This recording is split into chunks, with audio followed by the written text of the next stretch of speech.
Before we proceed with the Edelweiss, I would like initially to tell everyone that I've been a key opinion leader and consultant of Edelweiss for almost 7 years already. And I have been using that for a long time, including having it on my lower teeth.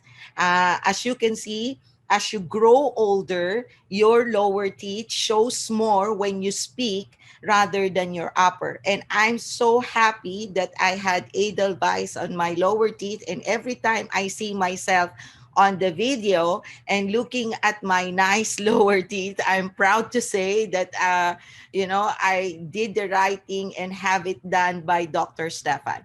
So what is nice about Edelweiss? This is a progressive technical concept. Why progressive? Because it was able to improve a material that we have been using for a long time in our clinic and make it different and improve better. Okay, so this is what we call the Edelweiss style of dentistry. Now, doctors, I will initially on my lecture, I will teach you how to do the Edelweiss system.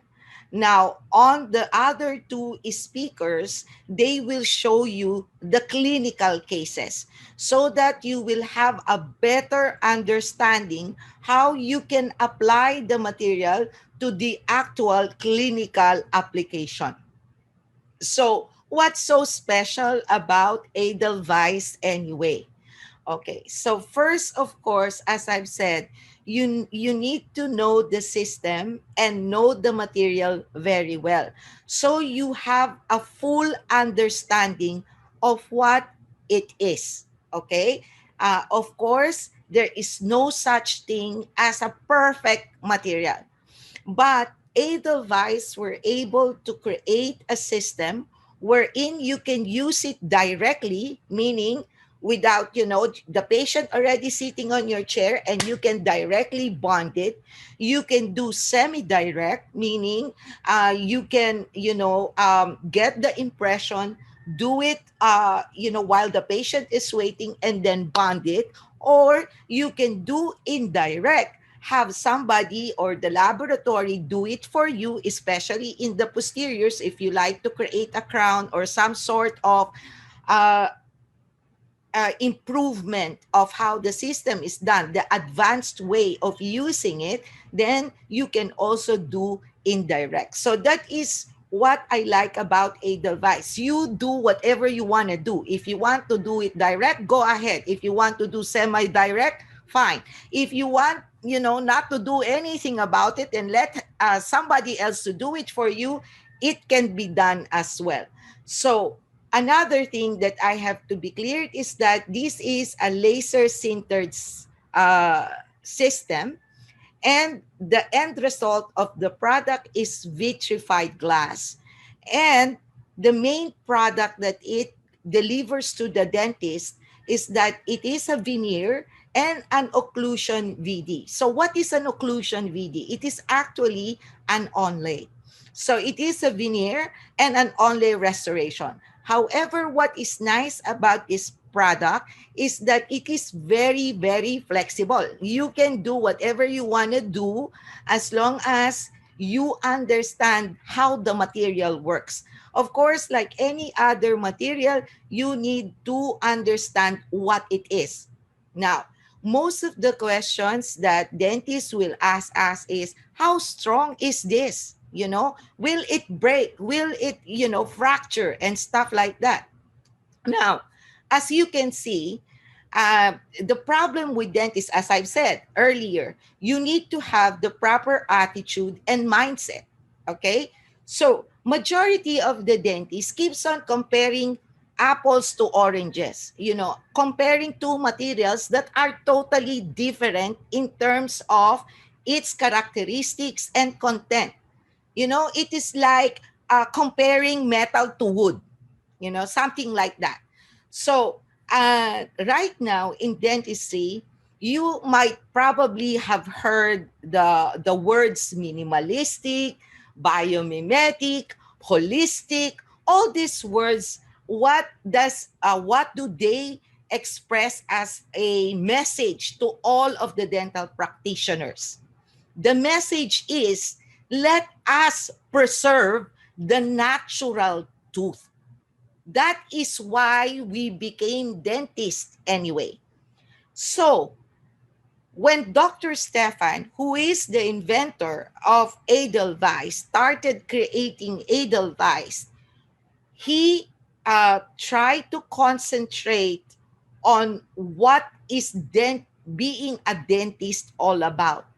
So this means he needs to create a material that can preserve as much of the tooth structure when we are treating it, and second, to have the material that we are going to use as close as possible to the characteristics of the enamel and dentine.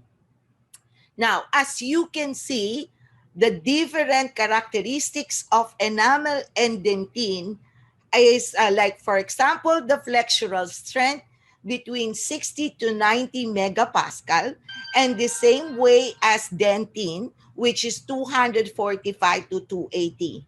Now, if you will look at the Edelweiss and versus ceramics and zirconium, you will say, oh, ceramics has a higher unit of in terms of strength, or zirconium is even higher.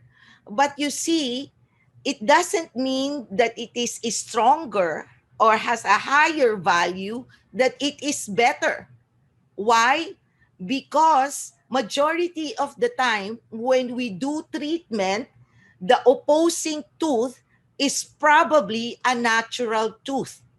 So if your restorative material is harder or is stronger than the natural tooth, if something goes wrong during the function like mastication or while the patient is eating, or we made a mistake in doing our treatment, if there is an error or mistakes that happen during function of the patient after placing the treatment, then which do you think will break? Isn't it the one that will break is the natural tooth? Now, on the part of the dentist, they would prefer that. Why? Not because we like it, because we know how important the natural tooth is. We like it or we prefer it because we do not want to be blamed by our patient that our restoration is a failure. So we rather use a harder material and sacrifice the natural tooth rather than considering a material that is almost equal to the tooth structure so that it can preserve the natural tooth and allow our restoration to break instead than the natural tooth. See, that is the facts. That is why we prefer these hard structure materials, because we do not want to get blamed if something goes wrong. But see, that is the beauty of Edelweiss. It will protect the natural tooth. If the patient bites or eat the food in a different or wrong way, the one that will absorb the force and the one that will fracture is the Edelweiss and not the natural tooth, because the intent is to preserve and protect the natural tooth. That is how we should think of this material. And for us to be able to address the concern of our patient that, oh, it is not hard enough or our restoration is not good because it fractured, well, you have to tell the patient that this material is being used because it has the closest characteristic as the natural tooth, and if something goes wrong, it will be the one to break. Okay? So next is, other thing is that we have to understand that again, based on the intent on how the material was created, it is so thin. It is very thin. Why? Because the inventor or the one who created it wanted that we minimize tooth reduction when we do our treatment. You know, the reason why zirconium, porcelain, these are good materials. Don't get me wrong. I use them as well. But we need to do a lot of tooth reduction in order to use them. See, they are protected with metal, and their strength is really strong. But see, it will need us to sacrifice a lot of the tooth structure during preparation so that it can accommodate the thickness of the material. So look at the veneer. You have a cervical area of 0.2 millimeters. That's how thin it is. Now, how come the incisal edge is thicker? Because that's where the stress-bearing area is. Sometimes I get amused when dentist tries to break the shell of the veneer of a device. Why are you doing this? You don't do like this, right? You don't break your tooth like this. So, and of course, as I've said, you cannot compare ceramics, zirconium, and the laser sintered vitrified glass Edelweiss, because these are all different materials and all of them are good materials depending on what you are trying to achieve in your treatment. That's why earlier I said you need to know your purpose, the purpose of your treatment. Now, how long will it last? Now, honestly, doctors, we studied in prosthodontics that the longest is between 5 to 7 years. Now, what do you mean by the longest? Does it mean that it is already broken by 5 to 7 years? No. What we are talking about 5 to 7 years is the optimum benefit that restoration can give to the patient. Meaning, if, for example, you have placed porcelain in between 5 to 7 years, it is still well fit, looks good, there is no leak, probably if it is done well by the dentist. So it has the optimum features and benefit between 5 to 7 years. But after that, it deteriorates. Why? Because the patient grows old. The function, we do a lot of things. It has a wear and tear. So why are we, as dentists, sometimes I find it weird that we want the restoration to last 20 years. Of course, we want, as a patient, we would like to have that. But see, like you, me, we deteriorate, we grow older, we age, it changes. So between 5 to 7 years, if our restoration are able to provide the optimum benefits to the patient, good for us, good for everybody. If it lasts on 10 years, even better. But nothing lasts forever. That is something that your patient has to understand, and you yourself has to know that the optimum benefit of any restoration can only provide that to the patient between 5 to 7 years. That is the reason why you always ask your patient to annually visit your clinic so that you can check if everything is still working well, isn't it? So the next, does it stains? Now, honestly, it doesn't, because it is glass. The end result of Edelweiss that came from composite resin that ends into vitrified glass, because the resin has been removed, it doesn't stain.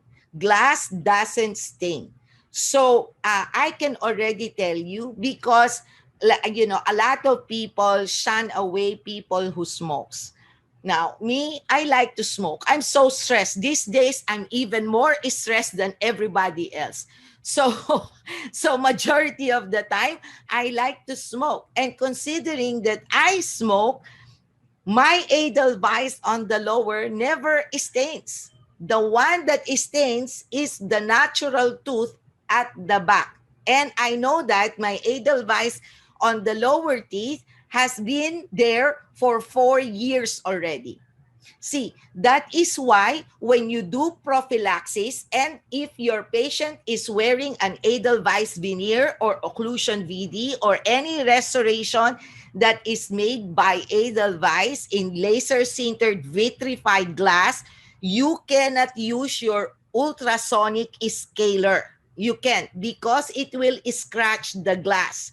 What you just need to do is just polish it.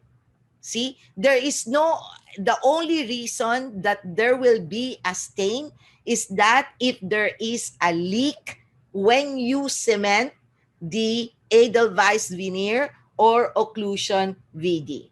So as I've said, this is unified wherein they are able to remove majority of the resin. The resin is the organic part of the composite resin, which really results to the absorption of the things that we eat, we drink, that can result to stain. Honestly, doctors, when I had my lower teeth done by Dr. Stefan for Edelweiss, he asked me if I wanted my upper to be replaced with Edelweiss as well. But as you can see, my upper is crowded and I do not want my tooth to be reduced because not all the time we can minimally do a tooth reduction. It really depends on the case.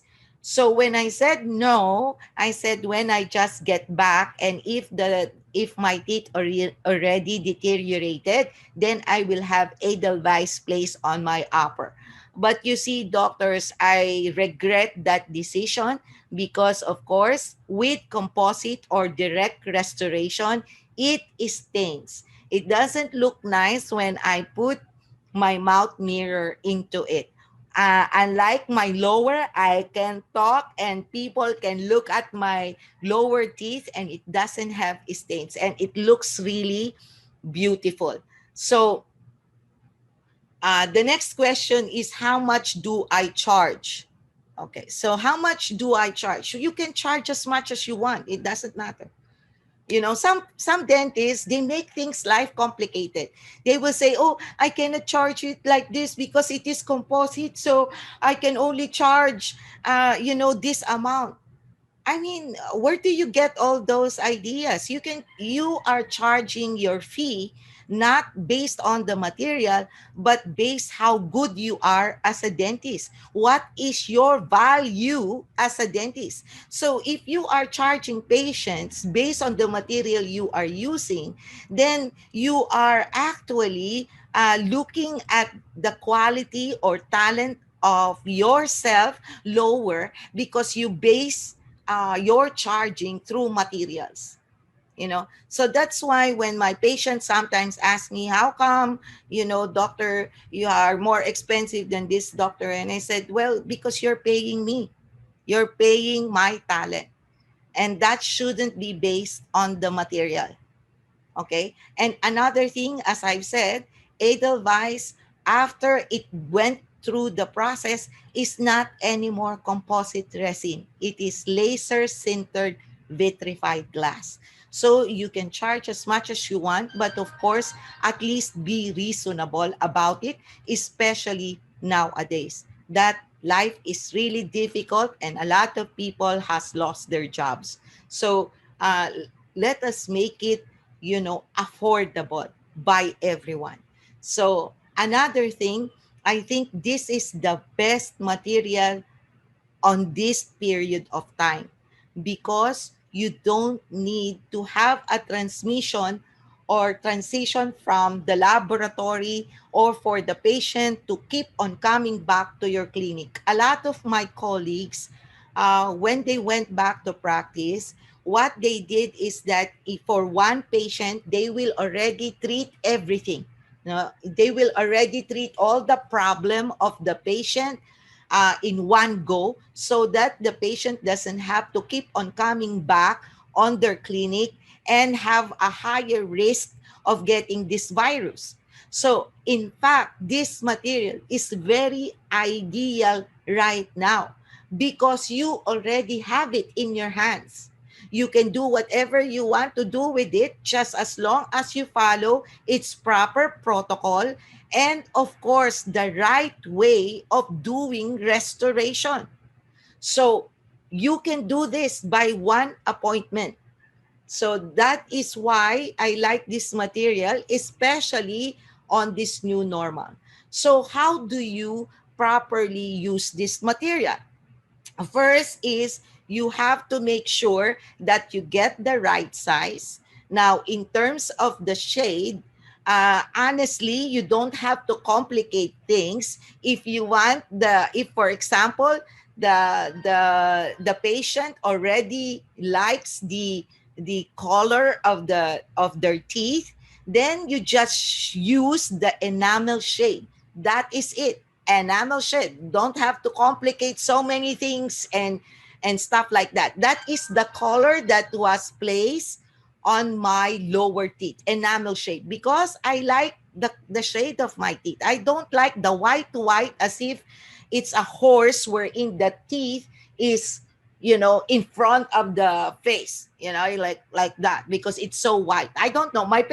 Some of my patient likes the white, but they have to sign that they like that kind of thing, because most of the time when they actually see it, they will, okay, just a sec. When they actually see it, they will actually, uh, feel bad that they've done that. Okay, so now I will show you the step by step. So first, get the shade, the size. So there is extra small, small, medium, and large. Then you can get the shade if you like, multi-layering technique in terms of how you cement it. But as I've said, if the patient is happy with the actual or original shade of his or her teeth, you can just use the enamel shade. Now, of course, you will have to create a shoulder. And again, when you create a shoulder, please make sure that it is supragingiva. It's not it's not subgingiva, but supragingiva, a little bit lower than the gingival curvature. And then, of course, you are going to roughen up the shell, the back of the shell of the veneer or the occlusion VD, so that you will have additional mechanical retention. Now, in terms of etching, it is not that necessary.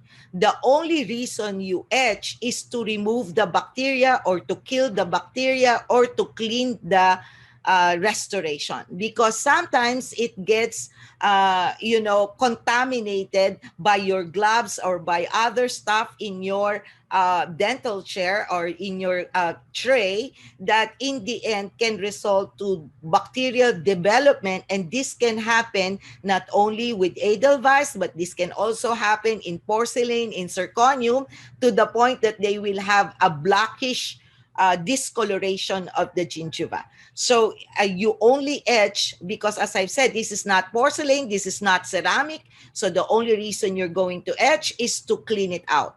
And then place a thin layer of the veneer bond. The veneer bond is available in the set of Edelweiss, that you use a veneer bond because the veneer bond has silane and it doesn't have water or alcohol or the solvents that are normally used in a typical tooth bonding agent. And then now you prepare the tooth itself, okay, by etching it, okay, by etching it. And then there you go. This is the supra. And another thing, please do not reduce the incisal part of the tooth until it is actually cemented on the tooth itself. Now, of course, you can also reshape there. You can also reshape the veneer if you want it narrow, if you want it wide. Now, unfortunately, because of the pandemic, There is no, you know, workshop training, but we do offer that later on, hopefully, once we are able to travel. And then what is nice about Edelweiss is you can actually do a mock-up. As I've said, you can do direct, indirect, semi-direct. So you can actually check if it fits well on the cast or on the tooth itself. Okay, so once everything is good, then now you can actually cement it. Okay, you can also use the mock-up as a marketing tool. Now, as I've said, you have to roughen it up. This part is if you want to create a certain characteristics by doing mamelons, then that you can also do. You can do advanced technique of how you do it. Okay, so there you go. You roughen it up.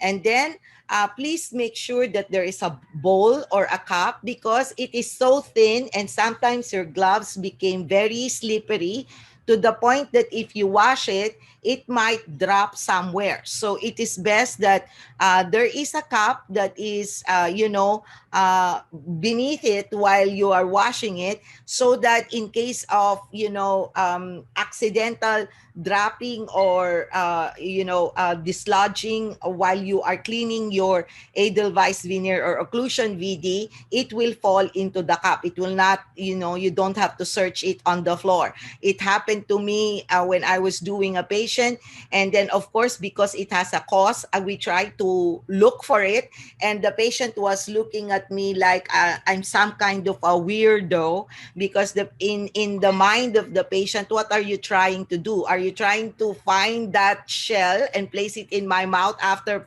falling into the floor? So again, that is the best way. So you have to place a cup. And by the way, Edelweiss is autoclavable. That is why if you want to mock it up and have a testing done on the patient, you can do so and allow the patient to see what is the after effect. And then if the patient didn't like it, or if there is no if it is not the right size, then your assistant or you can just remove the composite. When you are marking it up, you don't bond, you don't etch, you don't do anything. You just use a ball of composite. And normally when I do a mock-up or a testing, I use an expired composite so that I will not be wasting the material. So I will just stick it on like a sticker, so, and then allow the patient to see it and can comment what kind of shape, size that she would prefer. So then, of course, once you place the veneer bond on the shell, then you cure it. And then you place a celluloid strip. Now, again, this is very little techniques that you need to remember. Do not use celluloid strip, the cheap ones who are very thick and very hard to bend, because this can cause an overhang on the cervical area. Plus, it does not allow you to really make sure that there is no leak on the cavo surface margins between the tooth and the restoration. So again, try to invest in good materials. So get a nice celluloid strip that you can bend and blend. Then, of course, you need to etch the tooth and then wash it. Now, remember, as much as possible, even if it is not Edelweiss, it is always advised that you end your veneer preparation on the enamel. That has been taught several times in our school. So if it is possible, you have to end your restoration on the enamel, because on the enamel, bonding is much better. However, most of the time, we end up preparing the veneer prep up to the dentine. Why? As I've said, because we need to accommodate the material that we are planning to use, like porcelain or ceramics. Okay, so of course you wash, you cure, and then of course when you handle it, make sure that your gloves are clean, because we do not want to transfer anything from our gloves to the material itself that we are going to use. Now, it is very important that when we cement it, we try to roll the composite in our thumb and index finger. Why? So that the composite will be compact once we press. Now, remember, the Edelweiss, we do not cement it with luting composite. We do not have to buy a special cement just to cement it or bond it on the tooth. You will use your regular composite resin. However, of course, there must be a good quality of composite resin, and we do advise that you use the Edelweiss composite. Okay, so and then you try to pack it. Now again, you don't need to have an extra holder just to transfer the Edelweiss and cement it on the tooth. You can just use the interproximal carver and stick it on the composite and then carry it on the tooth structure for cementation. Now, this style is doing the multi-layering technique if you want a bit of character, especially if your patient wants it whiter. So you can have 2 shades or 3 shades technique because, as I've said, you are using a regular composite, so you can play with it. That's why I really like this material. Whether I work for Edelweiss or not, I will still recommend it because precisely it is very flexible depending on what you are trying to achieve. So if you want 2 shades, fine. If you want 1 shade, fine. See, like this, you are trying to create a mamelon, so you have 2 shades. You can have the main shade, the dentin shade, and then of course the incisal shade on the incisal area. So you create it and you place it. You can even use tints if you want to. So but if you are lazy, again, as I've said, you can just use the enamel shade and it will actually transmit the actual color of the tooth on the Edelweiss. This is also the best material for single restoration. We all know how difficult single restoration is, right? Because in single restoration, we need to copy exactly the shade of the adjacent and the opposing tooth so that it will blend well when your patient smile, and that is very difficult. It's much easier to do multiple restoration because we can choose whatever shade we want. But with single restoration, we need to copy it exactly as it is. And that is why I like Edelweiss, because if you Edelweiss is translucent. And if you use the enamel shade of Edelweiss, which is also translucent, the shade of the natural tooth at the back will actually reflect in the front. That is why if, after this pandemic, you get to meet me, you will not notice that I'm actually wearing a restoration on my entire lower. Normally, dentists can figure out if you are wearing a crown, a veneer, or whatever. Why? Because it's too opaque. So like this, so you can actually place it, and then once you position it properly, don't fully cure it, just point cure it on the edge, okay, so that the other excess of the composite is still malleable and you can still play with it, but the Edelweiss veneer will not be moving anymore. So you want it fixed, but at the same time, the rest of the composite that we use as a cement is malleable enough so that we can still seal, the edges and make sure that, we are totally sealing the entire restoration. So as you can see, it is very malleable.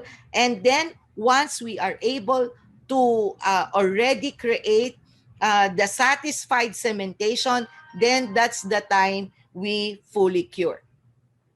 See. Now, if in case, no, a lot of dentists will ask, what if there is, on the cervical area, it doesn't, totally seal the area, because the cervical curvature may have different shapes. Well, you can also do a composite buildup on that area, or you can use a flowable. However, doctors, if you are using composite to build up, whatever material that is not covered by Edelweiss, because sometimes the shape and the size of the teeth is weird, and there's no because the Edelweiss is shape and size in general manner. So if you cannot, totally covered all the surface and you want to totally seal it, the only problem with that is that that part that you build up with composite will later on stain, because that is composite. But the one with the Edelweiss, it will remain the same. So you just fully cure it, and then that's the time you try to adjust the incisal edge. You can soften it up, and then please make sure there is no premature contact. You polish it very well.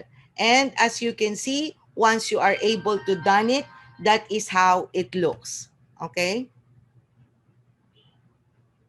Now, another what I love about Edelweiss is this is the one thing that actually provide me so much, possibility of earning is through amalgam replacement. The thing is, I love direct restoration. It's easier. We are used to it. That's fine. But the thing is, because of the pits and grooves and the fissures that we are trying to build to make it look natural, later on when it stains, it doesn't look nice. Unlike a device, as I've said, it doesn't stain. So if unless it fractures, and if it stays put and it's totally sealed, it really looks nice. I am telling you, because when I look at my teeth, and especially nowadays it's very hard to go to my own dentist, so at the end of the day, I appreciated that I had Edelweiss done on my lower teeth. Okay, so material I feel is underrated. A lot of dentists are not able to appreciate it because, again, they make things complicated. All you have to do is really just remove the amalgam. Sometimes, that I even have one restoration that Dr. Stefan did not remove all the amalgam because, sometimes if we remove everything, the tendency is we disturb it and even creates more problem than solution. So what we did is that he placed a veneer bond on the metal, cover it with an opaquer, and then put an occlusion VD. And up to now, I have no problems with it. So the same as the veneer, you just roughen it up, and then remove the debris, and then place the veneer bond, okay, and then cure it. Now, once it's cured, okay, now you will roll a composite.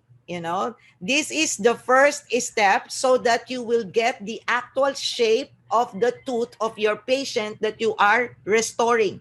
Okay, so on the tooth itself, you do not etch, you do not bond, you do not do anything. Okay, and then allow the patient, once you place the occlusion VD, allow the patient to bite slowly. So the ball of composite at the back of the occlusion VD will now spread and will act like a rubber impression, wherein it will now get the impression of the tooth you are trying to restore. So that because of course, with the occlusion VD from the manufacturer, it has a general shape. So once you are able to do that, then now it is time to etch, bond the natural tooth, and now place another ball of composite. But this time around, you are going to put it on the level straight. You do not place it on the tooth like a ball already, but you still roll the composite, okay? But you spread it all over the back of the occlusion VD, and now press it. Make sure it is well fitted. Remove the premature contact, remove the make sure that it is totally sealed, and then polish, finish, and that is it. So it is really as simple as that. But sometimes dentists again makes it complicated and think blah blah blah, so many uh, reasons that they are trying to give in order not to do what needs to be done. So another thing is porcelain repair. Now, a lot of dentists will say, "Why do you need to replace it? With occlusion VD, try to restore a porcelain when you can just replace the porcelain." But you see, just like me, I don't like, the removal of my previous porcelain, especially if it's still well fit. Now, you can do porcelain repair if one, it is still fitted, two, the tooth doesn't have a recurrent caries.